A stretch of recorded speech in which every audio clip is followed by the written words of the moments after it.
أعوذ بالله من الشيطان اللعين الرجيم بسم الله الرحمن الرحيم الحمد لله رب العالمين والصلاة والسلام على أشرف الأنبياء والمرسلين وعلى أهل بيته الطيبين الطاهرين اللهم صل على محمد وآل محمد. Assalamu alaikum jamiyan wa rahmatullahi wa barakatuh. Thank you again for joining us for this session number 6. We have completed 5 sessions. This is the 6th session. After that, we have 4 sessions now. We have today and tomorrow. Then, of course, inshallah, we'll continue next week now.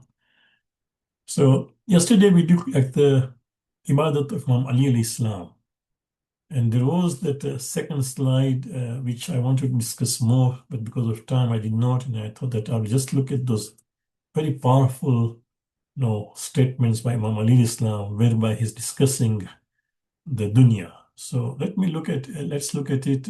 What this time I did is that I've taken now this passage from Nahj Balagha.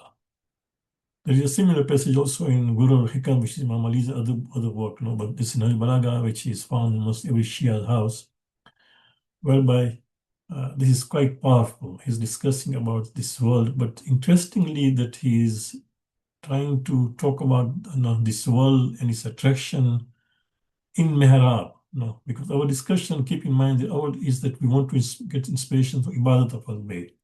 So connecting this in Mihrab, discuss about this Mihrab is interesting. No, so let's say.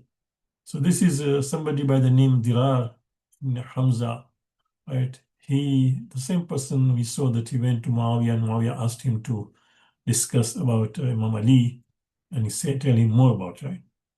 So he says, فَشْهَدُ لَقَدْ رَأَيْتُهُ فِي بَعْضِ مَوَاقِي وَقَدْ أَرْخَى اللَّيْلَ Sudula, right? Subhanallah, he says that yes, I witnessed that I saw, I seen witness that I have seen him on several occasions. Now, what I don't know this, you can see bold here, right? On several occasions, it's not like only one time. So he says that I saw this several occasions when night had spread, right? So first of all, keep in mind that this is not only once something, there was a main question, and Imam Ali did not. This was maybe he was doing it often, perhaps the month of Ramadan or any month. He doesn't mention this hadith, but on several occasions, when night had spread. So this is a very special moment, that when the night spreads out, this is the time a person now has all other duties and families, everything you keep aside. And now you talk to Allah subhanahu wa ta'ala. This is a very special time. So keep in mind that just in Ramadan we do wake up for Sahari and we do our tahajjud and other du'as, but even it's a good practice to have these kind of things that even in other months, right? So when the night had spread, he was standing in the mihrab. No? You can see here clearly it says that as the night had spread, وقد ألقى الليل سدوله وهو قائم في محراب. He was standing in mihrab. وهو قائم في محراب. So it's not only that he is just sitting comfortably there, taking a chair there and sitting. No, he is in the while standing and almost like talking to Allah subhanahu wa ta'ala, showing that kind of humility. Because when you stand, that is, usually a person stands in front of the master, right? Imam does this thing while sitting. There is nothing wrong reciting dua and all this thing, but you can see this shows that standing in front of master. وَهُوَ قَائِمٌ فِي مِحْرَابِهِ. Whilst he was standing in mihrab. Now the word mihrab, interesting, I know all of us know, even if you just look at the translation, they say a niche in the masjid. They'll say a small niche in the masjid. But Allama Tabatabai, when he discusses when the mihrab comes, when Zakaria, when he was in mihrab, when he discusses the word mihrab, he brings something very interesting point. And really, that is something so interesting that I always value that because I have, alhamdulillah, the opportunity sometimes to go to mihrab and lead the prayer. So I keep this particular thing. He says mihrab comes from the word haraba. Anybody know what's the meaning of harab? Harb? Anybody know what's the meaning of harb in Arabic? Harb is war, right? Harb is war. So mihrab, he says that you are fighting against shaitan and your desires and wrong thoughts. Shaitan will always come and disturb. So this is Mihrab is the place of fighting, a place where you stand and fight. So this is, we fight shaitan, we fight negative thoughts, we fight any kind of inclinations, right, of the nerves. So this is why standing mihrab. And then he says holding his beard. He was holding his beard. Again, you can see groaning like a man bitten by a snake. Imam Ali al-Islam, this is quite interesting that when he is talking to Allah, he realizes that if I do not do what Allah has asked me, if I don't fulfill my duties, then I'll be responsible.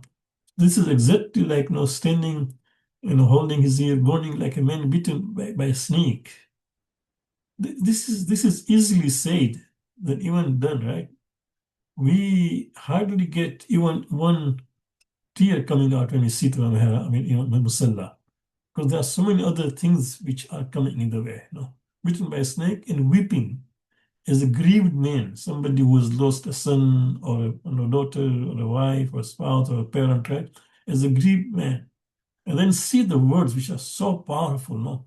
Although we discussed yesterday, but I thought that I will discuss this in detail because of its power. When we went to the Hausa, these are some of the words our teachers used to recite again and again. Of course, they said this is from Awali Islam, but it really had impact on us, no? That when the teachers would bring these things, there's an impact on us up to today. Our, our attachment to the world is, I'm not saying it's not there because we are already in a very materialistic world, right?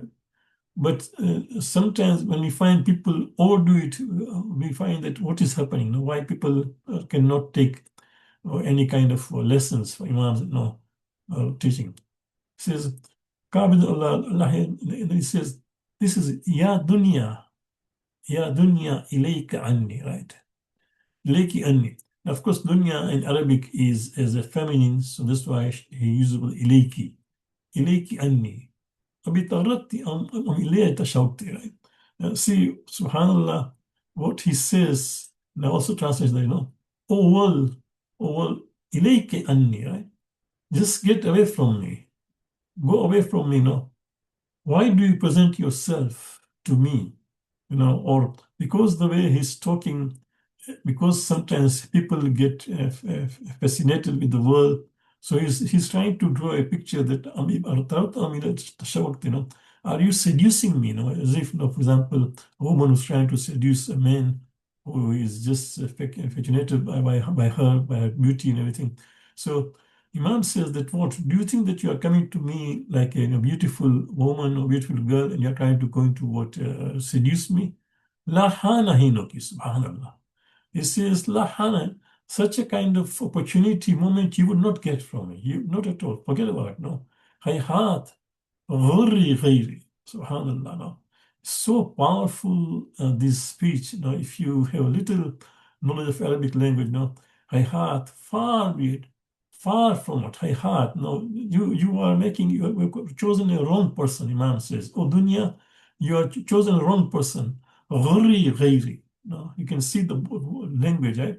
Ghurri is to deceive. No, ghurri ghairi is the first one. Is ghurri is actually a fadl amr. Ghurri, because since he's talking, like for example, when Allah is talking to Maryam, says kuli, right? Because when you are talking in the second person addressing a woman or a feminine, you say kuli, so kul, right? So ghurri, ghurri is deceive, ghurri, because Imam is talking dunya directly, ghurri ghairi. No, besides me, besides me, غير المغضوب, not the path of those whom you are angry. So, غري غيري. So just even remember, even if you don't know Arabic, remember just some of these powerful words. First of all, لا حان هينوكي, right? There is no way that you can get such a kind of opportunity. لا حان هينوكي says that get away from me, or are you eager? You may not get that opportunity to impress me. لا حان هينوكي, right? Receive some غري غيري. I have no concern with you, right? He says, Subhanallah. So you can deceive someone else now. غري غيري لا حاجة لي فيك. I don't need you. I don't at all need you. لا حاجة. قد طلقتك ثلاثا لا رجعة فيها. I have given you a divorce in which there is no coming back. Because in Islamic laws, there is a divorce, right? a person, when he divorces, then that is, there is also again the room that if they get together, they can come back, right? But that can maybe happen once and twice and thrice. After third one, there is no turning back until that woman marries somebody else. And then, of course, she can come back to it. He can take her again, right? So Imam says that I have qad talaqtuki, I have divorced you. Talaqtuki salasan, three times. La rajata fiha. There is no coming back, So imagine how Imam is just addressing this world. It is quite interesting. فَعَيْشُكِ كَثِيرٌ وَقَطَرُكِ يَسِيرٌ وَأَمَلُكَ يَسِيرٌ. Then Imam says why. He also gives the reason. Imam is giving us that why do you think this dunya is not important? Why? Although everybody is running behind dunya, we're doing so much time and efforts.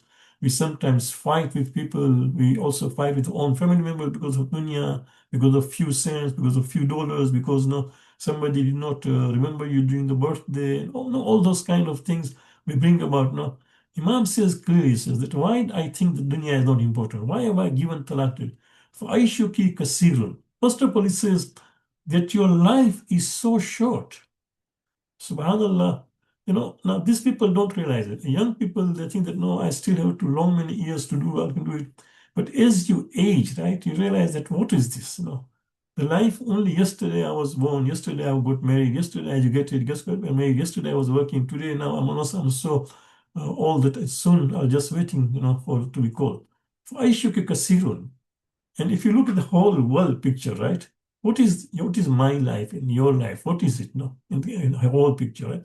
فَعَيْشُكَ كَثِيرٌ. You're living my living in this world is so short. وَخَطَرُكَ يَسِيرٌ. And your significance, you are insignificant, right? You don't have any kind of importance. People give importance to you, but he says no. He says you can see that no, your importance is little. No, khataraki you see, right? It is insignificant. Your importance is not significant. It is quite insignificant. Khataraki you see, amaluki hakir, right? When it comes to what have kind of hope in you, then that is so debasing because there is no trust, right? Nobody can, for example, assure you, right? Your aspirations are based, So you can imagine, it's so powerful words Imam is using. And while he is in Mihrab, standing to Allah subhanahu wa ta'ala, but also saying that, oh, dunya, don't come in between as I'm talking to my Lord. And this is exactly what is happening, right? That as we are saying our prayers, when we are doing our dua, munajat, so often, I'm not talking about you at all because I don't know you personally, right? But this is it that I know of my own life. There's so many things, so many thoughts, so many other things come in the way that it comes. So Imam says that, no, oh dunya, don't come. I'm talking to my Lord. I'm in mihrab. I'm doing my ibadat. Don't come in the way and impress me, try to, that you are important. No, you are not, you know. So you can go and deceive others, but not Ali, right? So subhanallah, you can imagine the position of Imam Ali al-Islam, right? The, the, the spirituality status of Imam Islam, to what extent this person has reached, right? And if this was Imam Ali, Prophet was even greater than him, because he was his teacher, right? But this is what Imam Ali was, right? He's such a reach that kind of stage to be able to do that. No? And then it says, Subhanallah. And the next statement also is so powerful. It says, no, it says, no, this is Allah, no, is, for example, when something, you remember something which hurts you, something, for example, you just try to take that kind of voice, When killat is no, it says, imagine that how little is the provision. A person like Ali who has spent so much time and energy just supporting Rasulullah in his mission, right? So much so that Prophet really used to, trust Imam Ali Islam. He used to look forward for Imam Ali's, help. Somebody who did nothing but give everything. But even he says, min kil tizar, how little is the provision? But tariq. But on the other way, the path is so long. Now, Imam is talking not the path that, for example, how many years are remaining to die. No. Because if you see our life compared to until the barzakh is over and Qiyamah comes, and then again Qiyamah itself is 50,000 years. So it's a long, long path, right? If I were to prepare for that day, which is equal to 50,000 years, how much do I need? If I go, for example, just to bury, I'll be going to bury during Ramadan for one or the two, for some occasions there. So I wonder how will I prepare, right? Well, maybe to just take my water and my books, that's all right. But if I were to go, let's say, to Iraq, to Iran for Ziyarah, for some Africa, I'll even need more provision, right? So Imam says that no, the tariq is so long, right? But the provision is so less. So that is why keep in mind that every good thing we do, especially the amal, especially ibadat. Yesterday I talked about sports, how it comes, right? Ibadat in the month of Ramadan. In the month of Ramadan, just put off everything which is not important. Last year, I don't know those of you who were here, I give an example that because last year we were 10 days different, right? So what happened that, for example, this year we will be ending Ramadan around 18th of March or 19th of March. Last year we had almost 29th of March. So what happened that almost immediately after Ramadan, April was coming.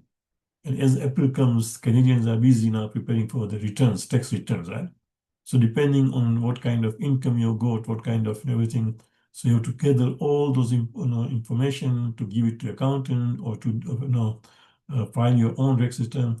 So these are things which are important, but not that much important that you do in the month of Ramadan, right? So put it off. So anything else you can put off, do it so that we spend this valuable time, which is the best of the month, best of the day, best of the night, best of the hours, right? In ibadat, in reflection, in seeking forgiveness, in doing good deeds, right? In prayers. There is a hadith which says that it's good to recite 1,000 rakat in the nights of Ramadan. Then another hadith says in the days of Ramadan. So people always ask question, what if I cannot finish in the night? It is try to finish in the daytime. But to have those 1,000 rakats is not easy, right? It requires time because what is required that you have to pay 20 rakats for the first 20 days, that is 40, then 100 rakat each in each of the nights of Shabbat Qadr, that is 300, and then 30 rakats in the last 10 nights. And for example, if you have 29 days, then we add 60 rakats, right, to complete 1,000 rakat. So doing this is not easy. Besides that, beautiful dua, reciting Quran. So you can see Imam says, ah, min qillati zad. How little is the provision. وطول الطريق وبعد السفر. Not only that the path is what far, right? But he says that even suffer, right? You can see provision is the way is long, the journey is also far. And the goal is hard to reach. You can imagine that whatever goal we think that we are going to reach, it says, no, Azim al-Mawrid, right? The goal is so great. If Imam Ali says it's so hard and so great, imagine for us, how will we even reach that goal? The only way we reach that goal is the fifth Imam of Islam when he was asked, why is one night equal to 1,000 months, right? In Laylatul Qadr. Imam was asked this question, why is it that 1,000, one night can be equal to 1,000? Imam gave a beautiful answer. He says that no, otherwise we would not be able to reach what we reach. Allah, through His grace, is giving us that night so that no, if some of the things we could not do it, we do during those times, that we are prepared for it, right? I'm mentioning this thing because we'll end our course by 15th of Ramadan, 14th Ramadan. But keep in mind that we are discussing about not wasting time in Ramadan, but more so on the nights of Qadr. The moment Azan of Maghrib is given on the night of Qadr, you know, it cannot be like any other night that we sit and have a long chat to have our iftar and long chat to have a sahari and break. No, we will just have iftar because required. We'll continue ibadat. We'll do sahari as required, right? We have just we have to get ready. We'll try our level best that we don't even sleep. We try to rest, take a rest. We use this thing, right? So Imam says that no, these are certain opportunities Allah gives us to recover, to reach this goal. So this is a very powerful passage which we looked at it just the translation yesterday, but I wanted to read this Arabic because I just can even picture just now as I was in the house and our teachers used to remind us again and again. And sometimes when we see that dunya is coming the way, or we have to run for dunya so much, this particular passage really helps us just control us.